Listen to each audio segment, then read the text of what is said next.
नमस्कार मित्रांनो, तुमचे स्वागत आहे. तर आपल्या सगळ्यांना माहिती आहे की नागपूर शहरासाठी महत्त्वाकांक्षी असलेल्या नागनदी प्रदूषण निर्मूलन प्रकल्पासाठी महापालिकेने सल्लागार म्हणून Tata consulting engineers limited TCE कंपनीची नियुक्ती केली आहे. कंपनीकडून प्रकल्प आराखडा ग्राउंड सर्वे केला जात आहे. सर्वेचे काम होताच या प्रकल्पाच्या कामाला सुरुवात केली जाईल. 5 टप्प्यांमध्ये हा प्रकल्प राबविला जाणार असल्याची माहिती मनपा आयुक्तांनी दिली. शहराचे वैभव असलेल्या नाग नदीला प्रदूषणमुक्त करण्याचा 1927 कोटींचा हा महत्त्वाकांक्षी प्रकल्प आहे. 8 वर्षांमध्ये हा प्रकल्प पूर्ण होणे अपेक्षित आहे. मात्र मनपाने 5 वर्षात प्रकल्प पूर्ण करण्याचे लक्ष्य निर्धारित केले आहे.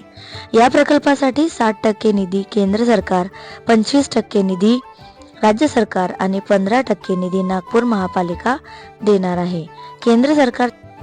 केंद्र सरकारच्या अर्थसंकल्पात यासाठी 500 कोटींच्या निधीची तरतूद करण्यात आली आहे.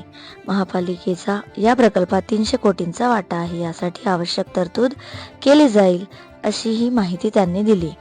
प्रवाहात बाधा असलेले अतिक्रमण काढण्यात येणार आहे. नाग नदी प्रकल्प राबवताना या प्रकल्पात व नदी प्रवाहाला बाधा ठरणारे अनधिकृत अतिक्रमण काढले जाणार आहे.